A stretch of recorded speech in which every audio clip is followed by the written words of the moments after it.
So hello and welcome to the CreepGeeks Podcast, episode 284, season 7. Death Valley Midnight, 9 deadly mushrooms, featherless chickens, and electric ticks. Yes. Just thought we'd do a little bit of a different theme song, since some of the stuff we're talking about is horrifying. That's right. Okay. So anyway, I'm Greg. I'm Omi. And welcome back to the podcast. If you've been with us for a while, we appreciate it. And if it's your first time listening, we also appreciate it. We have lots of stuff to talk about. And we hope you enjoy the show. Okay. If you'd like to contribute to the show in some way, means, or fashion, you can certainly do that. We have an amazing phone number that seems to be gathering a lot of spam and trash attention. That phone number is going to be 575-208-4025. Because according to the messages I get every 3 hours on the dot, how will people know about your Google business? Yes. You should call us and sign up to have your Google business known. It's like they don't know it's Google, and if you do the SEO for your own stuff, search engine optimization, Google already knows you have a business. Mine are, hey, I'm Serena. Are you Emily? Oh, that's a good one. You should be like, yes. Yes, I am Emily's. Yeah. Let me take a second and tell you about what I can do for you, Serena. Yes. Yeah, it's all trash. Anyway, moving back into the podcast, got a couple different things to talk about. So here it's been really hot and rainy. And part of that is because we are close to a tropical rainforest. Because Carolina has tropical rainforest. It also has people who will temperate rainforest. Constantly tell you that. Yeah. That's one of the reasons why I put it in there, because it was raining really hard and somebody said that. Did you know that? Yes, of course I know that. Yes. All right. It's like they tell you that when you cross, welcome to North Carolina. Did you know? Yeah. It's a dry heat is always a good one. It's hot, but for the humidity, whatever, man. For our poor friends in New Mexico where it's 110. Yeah, you know what? Dry heat. Guess what? I've experienced both, and I'd rather be 110 dry than freaking 93 with 90% humidity. When the humidity is high. Did you know your eyeballs can sweat? Yeah. It won't happen in New Mexico. Because, you don't have a chance to sweat. It just sort of evaporates off of you. You can sweat out of your own eyes here. You can take a shower, get out, dry off, and you might as well take the towel with you. You can wear a shirt for a couple of days in a row, like maybe you're outside somewhere or whatever, and that shirt will start to grow mold. Mm-hmm. You could leave that same shirt in New Mexico or a desert-like place, and guess what it's going to be? Dusty, dry, maybe some dried rat feces or something with the plague, hantavirus, bubonic plague. So I would rewear my bandanas when I'd go hiking in the Southwest. I just shake them out and get the dust out. That's gross.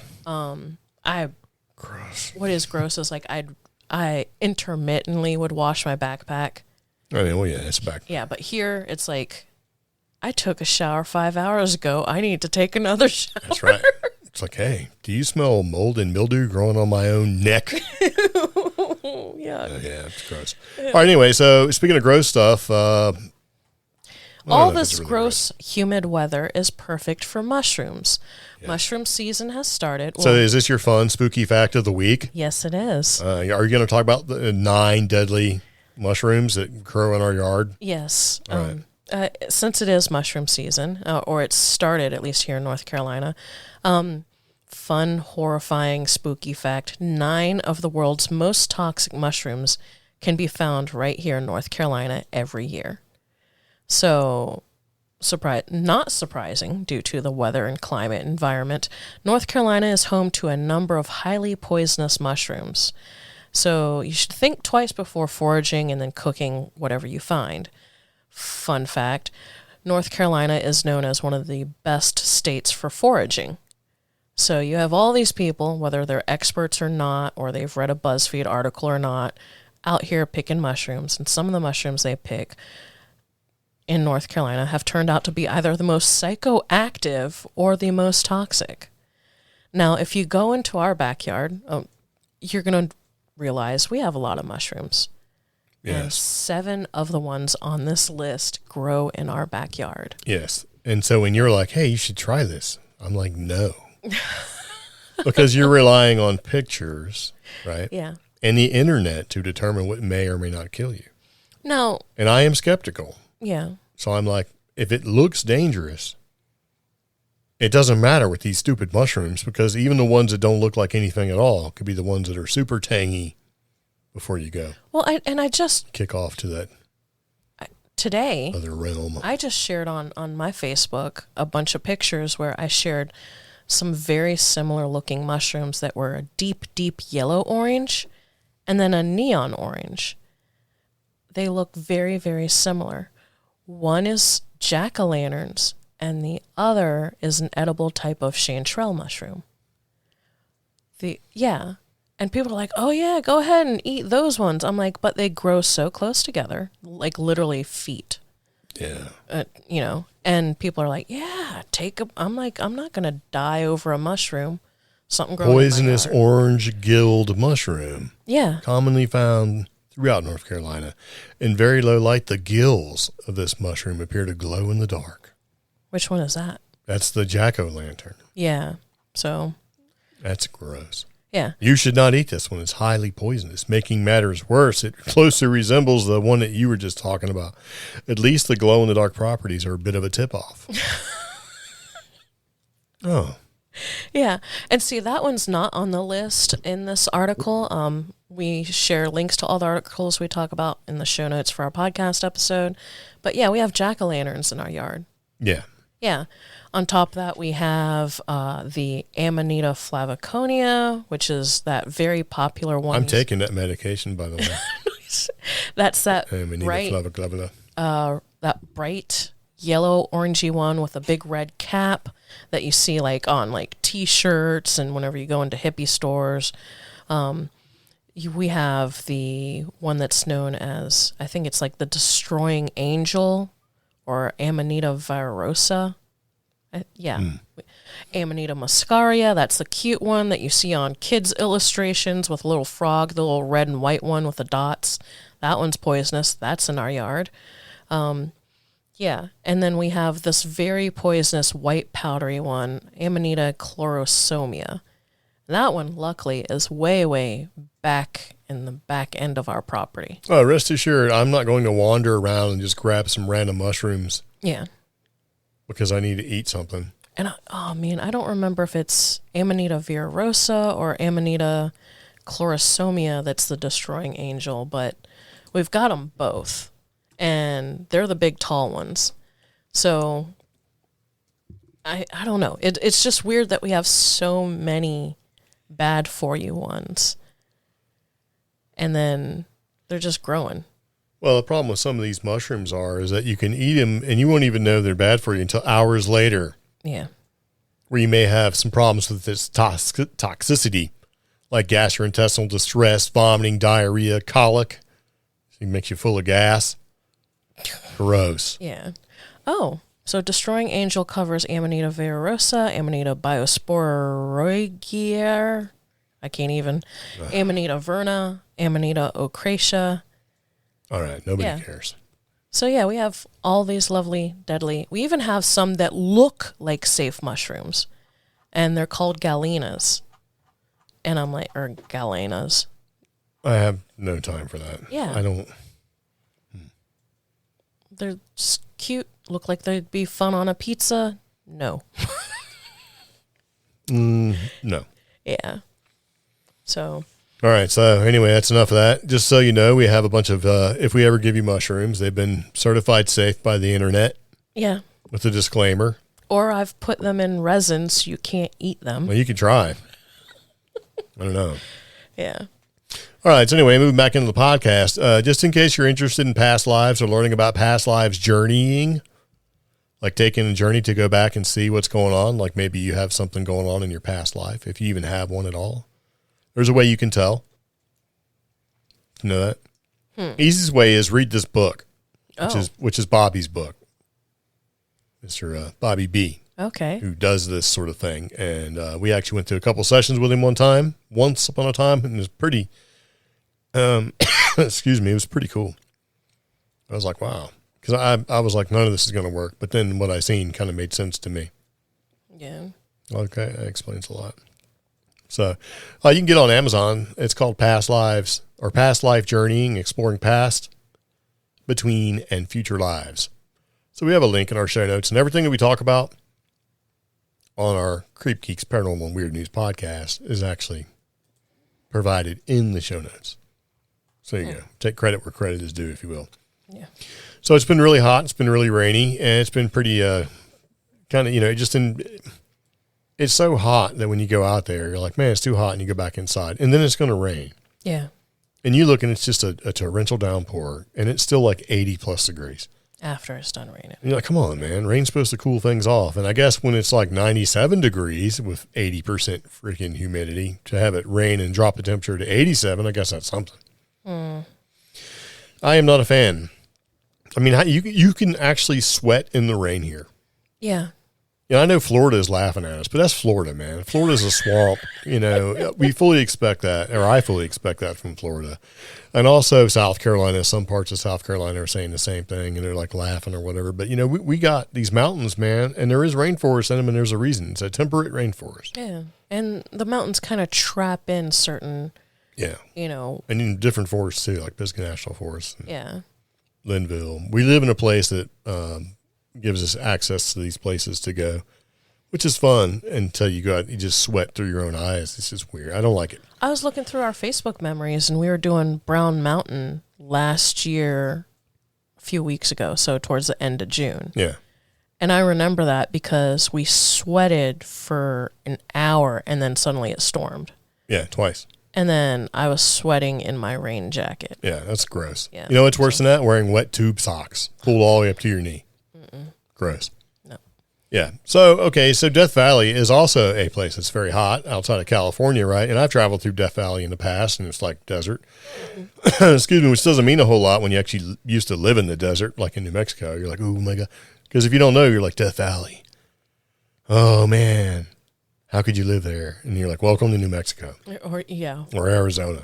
Welcome to Highway 10, or, it's like just as hot sometimes, It's crazy. Yeah.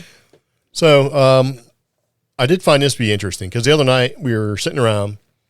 It was like 2 o'clock in the morning, and it was still like 88 degrees. And you were like, I'm going to bed. And I'm like, cool. I'm going to turn a fan on because it's stupid hot. And I'm like, why is it 88 degrees? But Death Valley just had the hottest midnight on record. Yeah. Guess how much? So from 12 to 1 a.m. on July 17th, Death Valley hit a record of 120 degrees. At midnight. Yeah, between 12 and 1. And according to the article from Popular Mechanics, it basically says this measurement is still preliminary, but it follows a string of heat-related records broken just this year or this summer. Which is kind of scary because the one thing you could count on, like especially in New Mexico when we'd go camping, is even if we were in one of the more drier areas like Bisty Badlands. Yeah, but it never. Once nighttime happened, it definitely cooled off. Yeah, I mean, you need a coat. Yeah. There's a reason why you need a coat. Yeah. Because it's going to be like 70. Yeah. So according to this, it's the sun setting isn't quite enough to get the heat index down very far. So just a few days ago, Death Valley may have set an all-time heat record for the hottest midnight ever. That's crazy. Yep. It's another wild effect. And so one of the things I looked at when I was looking at this article, I was like, yeah, it's really hot. But then you've got these nut jobs that are like out there like sucking the heat up. They call them heat seekers. Oh. Like there's one guy exercising in a full-on black Darth Vader costume, like running and stuff. And there's people that do this. That's their thing. They like to be heat seekers, I guess is what they call them. I guess test the limits or whatever. And most of them are not as heavy as I am. They're all like super skinny people. Like, oh yeah, that's great. I'm like, no. So, yeah, it's not for me.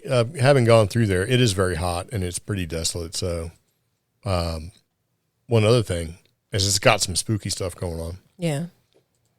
And some of the stuff you may have heard about, and we'll talk about it real quick, to kind of give it its name or whatever. But there's one of the reasons why I put this in here is because it reminded me of something I've seen on Scooby-Doo. Oh. Yeah, okay. They were haunted by a ghost. It's like the Minor 49er. Okay. Yeah, and the Lost 49ers gave the valley its eerie name. So in 1849, a bunch of pioneers were taking the old Spanish Trail from Salt Lake City to California. Yeah. Right? So they were led by Captain Jefferson Hunt, who continued on the trail because the trail split, and he made an ill-conceived attempt to cut 500 miles off the journey by taking a poorly documented shortcut. Oh. That sounds like every dude I know. I would consider it. You know what I mean? So without a reliable map, the group wound up basically getting into a dispute around Groom Lake. Groom Lake, everybody, right? Yeah. They split up again, and one group went this way, one group that way. So you had one heading towards the valley, one going towards Mesquite Flat sand dunes, and the other one trying to cross over the Panamint Mountains, right? Via Warm Springs Canyon. And so they kind of split all up to go different ways. So evidently it wasn't working out. So when the men returned a month later from being lost, right? Yeah. What was left of the group departed. Like these guys came back and there wasn't a whole lot of them left. As it turned out as they turned to leave the area, one person said, "Goodbye, Death Valley." And that's how it got its name. They were stuck in the valley and they kind of got lost and wandered around for a while when they should have just went the way their wives said to go in the first place. Well, I think So when they were leaving that valley, they're like, "Goodbye, Death Valley." Yeah. Yeah, and the Manson family hid out there in Death Valley. Oh. The Barker Ranch is where the Manson family planned to do the Tate LaBianca murders. And it was the last hideout of the Manson family before they were arrested, October 12th, 1969. So, but they were only arrested for like auto theft and setting a National Park Service tractor on fire.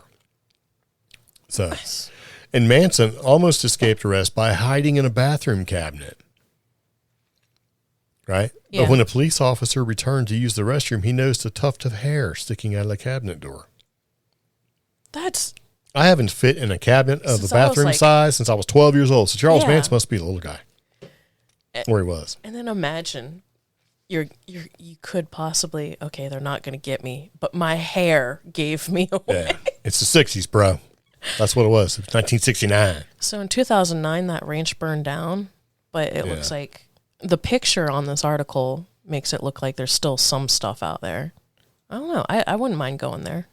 Maybe. But if it's burnt down and it's a long, arduous journey to get there to see where a bad guy hid out for a minute, I could care less, especially when you can fit in a bathroom cabinet. I got a problem with that. Little squirrely guy. You know what I mean? I don't know. I'd rather go to the possibility of there being this area, right, where there may be an ancient subterranean city of giants beneath Death Valley. That's where I'd really go. Because the Paiute Indians called Death Valley, right? Yeah. Who called Death Valley home. That's where they live. They have a legend about a beautiful underground kingdom of the Shin. I don't know how to pronounce that. So according to the legend, a great Paiute chief lost his wife and decided to travel to the world of the dead to find her again. After facing many hardships, he found himself in a large natural amphitheater where he was reunited with his wife, only to lose her again. Kind of like the story of Orpheus and Eurydice. Yeah. So people have reported in modern times, though, there's a system of caves and catacombs under Death Valley, and some think they may be the remains of an ancient civilization. And in the 1920s, a trapper named White basically said he discovered underground rooms and tunnels after falling through the floor of the abandoned mine, and he discovered hundreds of human mummies, all wearing clothing surrounded by treasure. And then Tom Wilson, right, basically a Paiute trapper and guide, heard the story, and his grandfather had made similar basically claims years before. So Wilson and White set out to find the caves again, but they were never able to find them the second time. So this is a story we've heard before. And this is where, you know how a lot of, well, it used to be a few years ago where we'd see those reports and those images of like the lost giants and the Smithsonian and stuff like that. Now, this is right at that time period where that started to pick up. So whether or not Tom Wilson and White, or whether in the 1930s these other people made these finds, we don't have enough evidence to show these finds were made. We have some random images that were taken from some library archive. Yeah, well, there's also a book. But everybody keeps talking about it. Death Valley, man. I know Mysterious Universe did a really extensive episode about Yeah, because it tied into that. It tied into the Death Valley men. Yeah. And also tied into Grand Canyon. And it also tied into the gold from Spanish dude, which is now allegedly claimed. Some of these by the area lost, where they shoot missiles at White Sands. Yeah.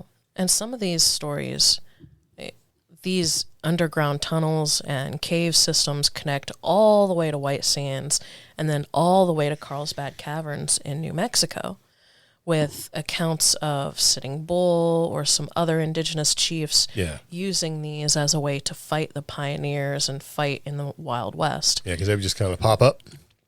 Yeah. And, Now, there's even claims these days of like Wells Fargo gold down in there, Yeah. So. It also claims that bad GPS directions have gotten people killed in Death Valley. Oh.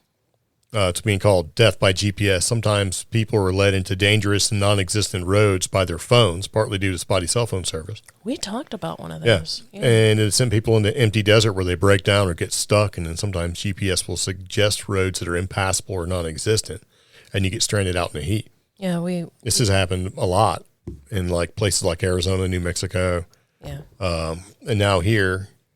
And that's one of the reasons, because we were talking about this when we were doing the podcast a long time ago. And it's one of the reasons why we carry an extra GPS, like a real GPS, like a Garmin or a Magellan or whatever it is. Because those don't actually care about your cell phone service. It's a real GPS to use, and that's why, matter of fact, I just recently updated to the 2024 maps. Yeah. Because we'll bring it and we'll crank it open, because there's been times where our GPS has let us down. We're riding along somewhere, and then you look at the GPS on your phone, it just shows the icon of you riding around in blank space. You're like, that's real helpful. So you have no landmarks and stuff. And there's a bunch of ghost towns out there scattered around the desert. One of them is one that's like on my bucket list, Chloride City. Yep. That's one I've always wanted to go to. But the rock nerd in me wants to go to the one called Rhyolite, because Rhyolite's a very cool mineral rock to find out there in the desert. Yeah. Isn't that the TV stone? No, Rhyolite is like a weird, how do I describe Rhyolite? I don't know. It's obviously not what I thought it was. No, it's two types. You can have this yellowy, browned, pinky one, and then you can have this one that looks like it's got little dots in it. Yeah. You picked up a lot of it in the desert. Yep, and you told me it was trash, and I kept throwing it down. It looks really nice polished. Very nice. So you've got a couple different haunted hotels that are out that way, like the Armagosa Hotel and Opera House is supposed to be haunted. And then you also have those massive rocks that mysteriously glide across the desert. What? Yeah, have you ever seen those? Yeah. Where is that? It's on the racetrack Playa. Right, it has these rocks, and they leave trails behind them. Oh, yeah. And they're like, how are these moving? It's some sort of mystical thing. But in 2013, somebody ruined it for us and basically solved that mystery. And under certain conditions, right, it's a dry lake bed where these rocks seem to sit and make their little trails as they're moving around. Mm-hmm. So basically, since they glide across the dry lake bed, in 2013, it was figured out that under certain conditions, the lake would freeze with a very thin sheet of ice on top. And that very thin layer of liquid from the rain the previous day, and as the ice would basically kind of go up and back. Anyway, ice. And the melting of the ice is moving these rocks around. Okay. Yeah. Like a meniscus layer between the rock and the ground. As it evaporates, causes movement and stuff like that. And so when the wind has blown away enough of it to break up the ice into flows, it basically moves it away. So I guess it doesn't take much water out there to do stuff, since there's not a lot of water there. Yeah. Because it is Death Valley. Yeah. What do you think about that? That's pretty cool. I would want to see that. Yeah, I thought it'd be kind of cool to go there one time, but the problem is it's Death Valley. Yeah. It's heading, it's a ways. It's a beat if you're heading down that way. So, yeah. All right, at this point, we're going to take a quick break, and you're listening to the CreepGeeks Podcast, and we'll be right back. Hope I hit the right button. Are you looking to start a podcast? Then see this episode's show notes for our unique promo code to get up to 2 months of free podcasting service with Libsyn when you sign up for a new account. Get your show on Apple and Spotify. Get helpful audience building stats and all the support you need to sound your best. They can even do video. Bring your podcast to life and have your voice heard here, there, and everywhere with Libsyn. Again, see our show notes for our unique Libsyn promo code and get podcasting. There you go. Okay. Yes. So Death Valley's kind of crazy. Yes. And it's like, man, that's a place we should go. Right? Why not? Got deadly mushrooms in the yard. Death Valley at midnight's 120 degrees, possibly. Yes. You know what else is weird? What? Featherless chickens. Oh, gosh. Yeah, so our last podcast, when we talked about fake meat and cell-cultivated meat, this makes sense to kind of go along with it. So while we're monkeying around with nature, right, and it means to, if you believe in the kindness of humans to make things better. I don't believe that. Which is really, I believe it's 100% about money. Yeah. Right. Some featherless turkeys or chickens. I'm sure turkeys are next, right? Yeah. These things are ready to cook. The controversial world of featherless chickens. Did you know that there's a controversy about this? Okay. That's right. Sure. So these things are ready to cook, right? Mm-hmm. And what they are is they're chickens that don't have feathers.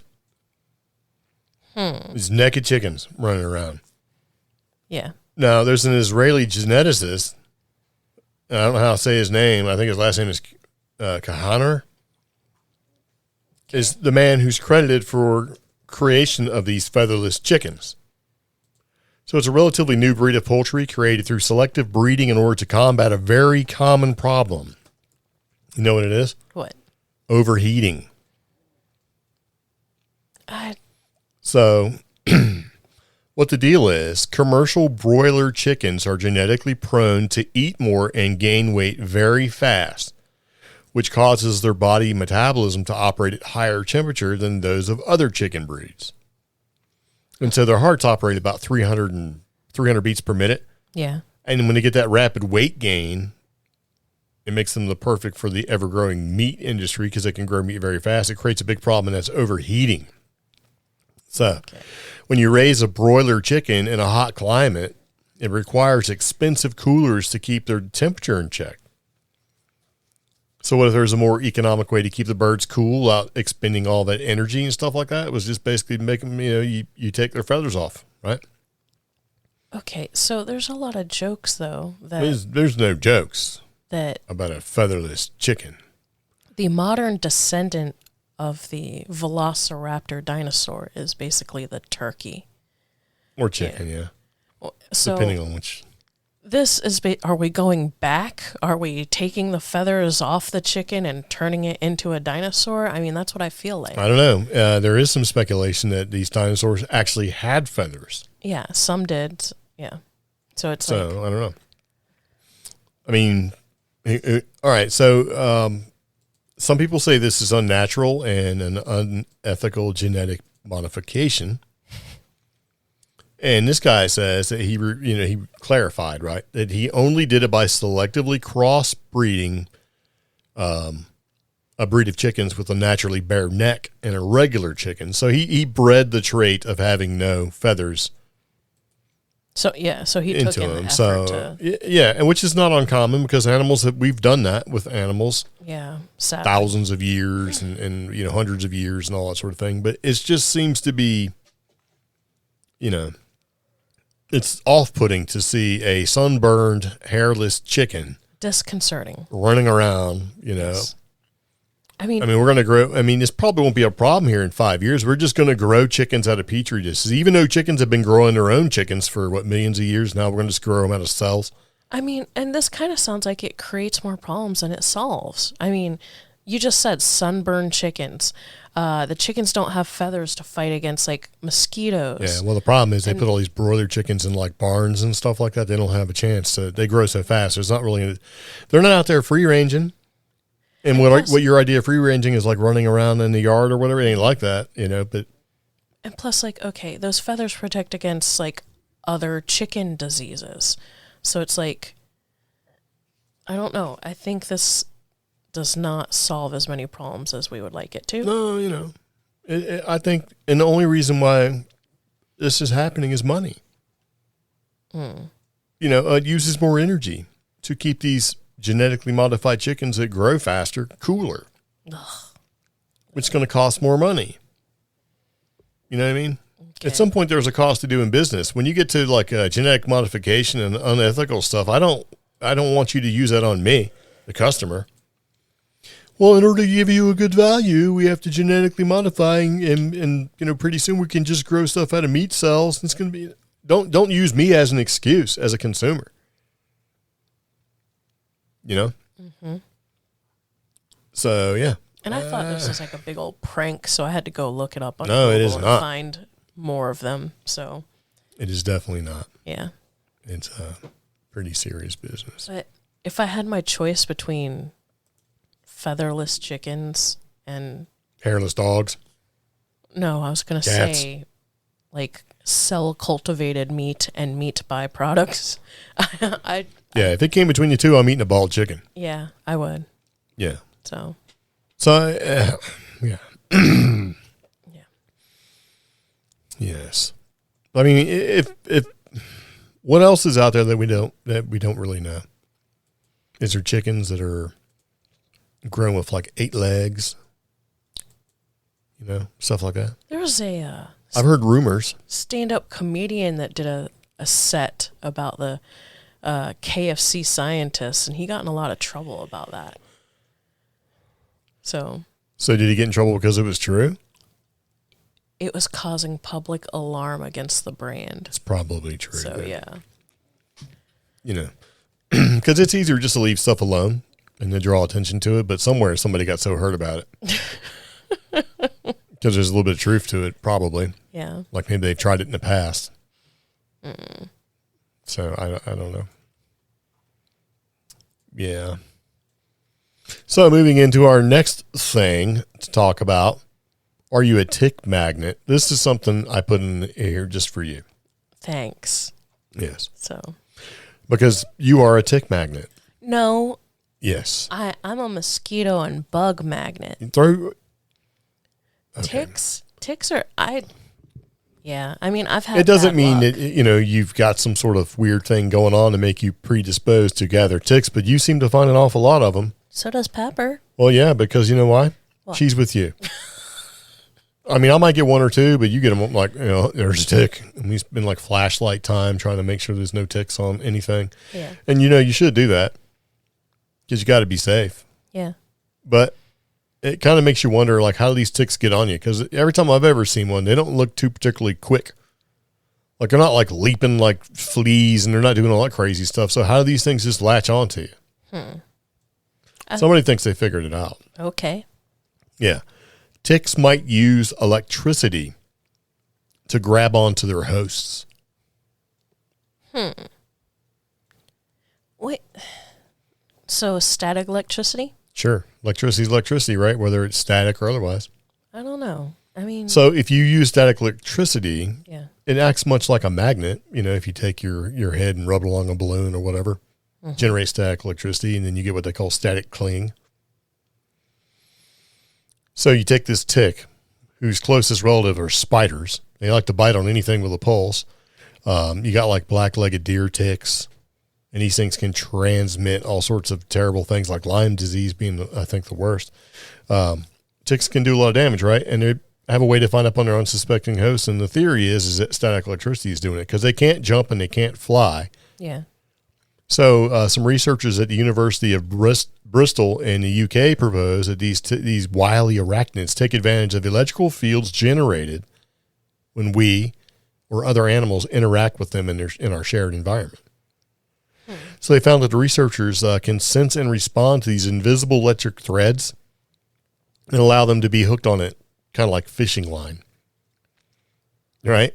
And then they just get reeled into their host, and the results of these findings were published in the journal Current Biology and may point to a way for better defense against ticks. And this is on inverse.com, and I don't really know how reputable they are.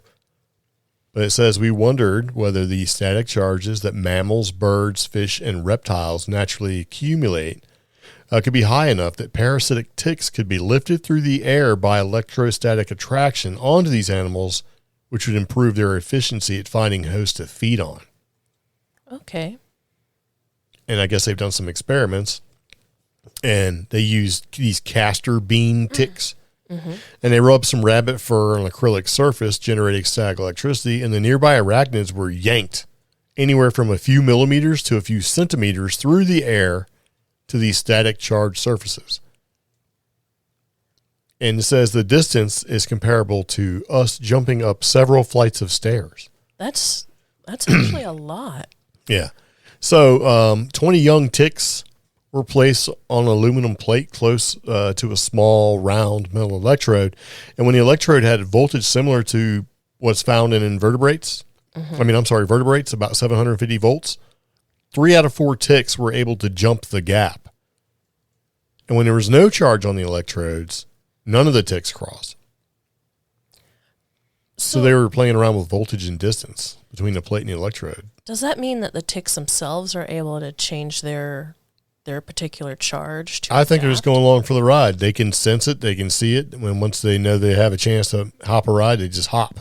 Okay. And it just sucks them right in there. Well, because you have like those theories, like some people are more staticky than others. Some people are more, and like even from like a chemical point, like some people who are more alkaline than others tend to get shocked more and stuff like that. Well, they're saying that these ticks were attracted to positive and negative electric fields. Okay. Which suggests that their bodies are polarized. Yeah. Which contains separate negative and positive charges. So I guess they know. So, yeah, that's what I was trying to ask is, are they able to switch? Like, I think they can. They don't really know if that's true or if it actually works. But the researchers involved think that it might be a way to thwart the arachnid's parasitic lust.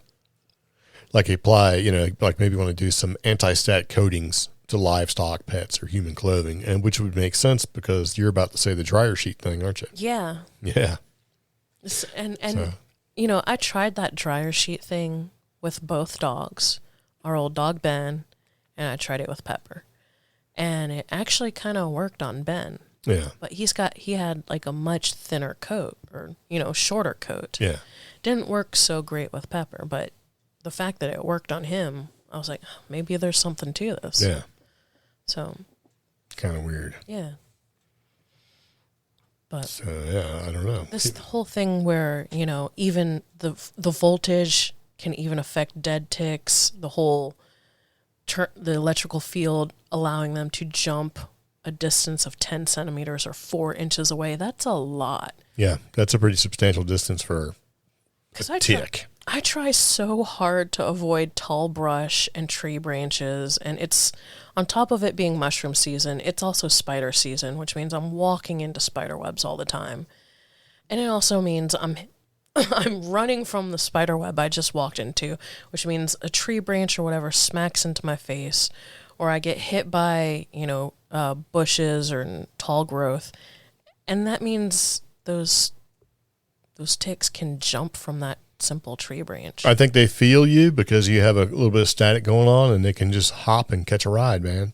Yeah. So that's kind of nutty.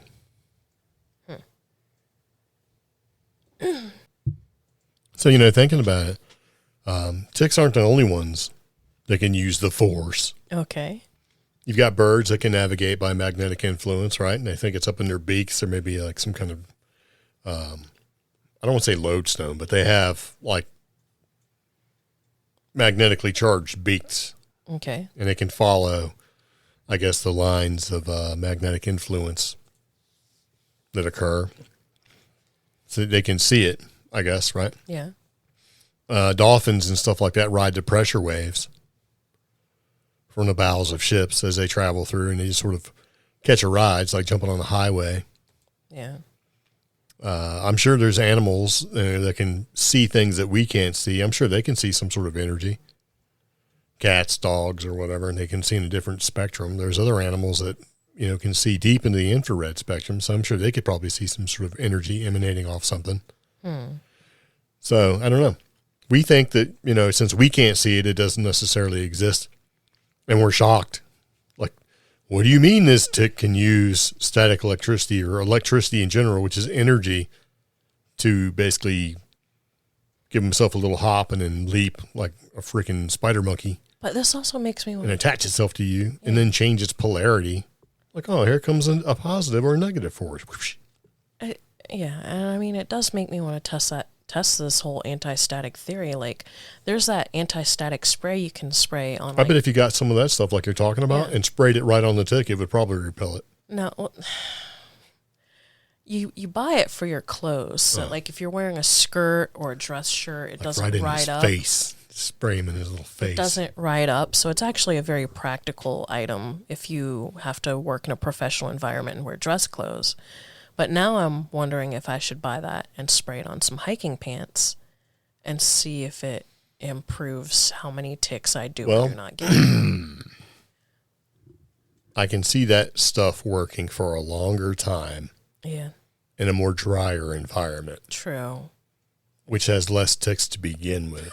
I know. So if you're in a really humid environment, I think it would be so saturated with humidity after a while that it would be almost ineffective. Like you might repel one or two. Yeah. And that's it. And see, we need to find a solution anyways for like ticks, bugs, fleas, stuff like that. I think we got them. I think it's like possums and raccoons and other weird stuff that eat stuff. Spray or wear a possum. I'm talking about when I go hiking and when I go outside. You can get one of those big plastic ball things, just roll around in that. I have looked. They it only kind of make has like them the in little kid sizes. Like in the movies and stuff where they reach inside the box and it already has like arms and gloves built in. You can have some of those. So when you get to a spot where you want to examine something, you can just push your little arms out and they come out of the ball and grab your stuff. Yeah. And we could probably put like a window unit air conditioning in it. And you know those things pop and that's not going to work. Well, I think with some engineering, we could. No, this makes me want to see, or at least try, like some of these like fixes, like spray anti-static. Well, you should spray. Google what do ticks not like. Yeah, I did Ticks that. don't like what? And they're probably like, we don't like vinegar. It's lemongrass and lemon balm oil and you mean clove oil. Citrus type stuff. Clove and like the lemongrass one, because I remember I spent a whole lot of money on this one like tick deterrent, and it was safe for me and the dogs. And it turned out the primary ingredients in it were clove oil, lemon balm, and something, the thing that starts with a P. But the problem was it just smelled like lemon balm and lemongrass, which we were still living in New Mexico. Biting flies love lemongrass. Yeah. So it was. I think when you get to the dry climates, just not New Mexico, but everywhere else, flies get aggressive and they're just rude. Yeah, they are. They're like, oh, let me fly in your face. Let me fly in your mouth. Yeah. I'm thirsty. So you just like fly in your face and your mouth. Yeah. Let me jump on your eyeball. Suck some of that moisture off your eyeball. Oh my gosh. Yeah, they're rude, aggressive. Yeah. Aggressive flies. And we've seen that before when you go to like national parks and stuff, and basically somebody put a comment like aggressive flies. Like, what does that mean? And you get there, it's like, 75 flies. Mm-hmm. Like, ha, and they just jump on you, and you're like, ah. Yeah. So then, terrible. All right, so featherless chickens, electric ticks, Death Valley. What else? Is that it? That's pretty much it. I think that's about all we're going to talk about this particular podcast, which has basically been episode number 284, season 7 of the CreepGeeks Podcast. We're probably going to talk about some DIY amulets and talismans in the next podcast. Yep. How you can maybe make your own. It depends. If we do some research, you might have to look into it to see if it's something that we want to put across the airwaves, because you never know, because somebody will do it wrong. And you know what I mean? They're like, I tried to create a vision stone and glue it to my forehead so I could open my third eye, and this happened. And a portal opened. Right. But yeah, if you guys want to help us with that episode, join us on social media. You can either sign up for our Patreon, or you can join us on social media with our Facebook group, TikTok, Instagram. We are looking for more members and more interaction in our Facebook group. As long as you're nice, be nice to people. Yeah, it's too hot to be in it. Yeah, I know it's summer and it's hot and we have static electric ticks and animal attacks and all that crazy stuff. That don't mean you got to be rude in our Facebook group. All right, that's enough. Can't be telling people what to do. I know, but I mean, Yeah. It is what it is. We are looking for that interaction. So join in, give some show suggestions. If you have some amulet or talisman advice, hop in there and share that too. Okay? Yeah. All right. Very nice. Mm-hmm. All right. So anyway, there you go. This has been the CreepGeeks Podcast, episode number 284. All right. Season 7. Been doing this for a minute. So if you have any questions, comments, or concerns, please let us know. Yep. But anyway, see you later. Take it easy. Bye, Sickle. Bye.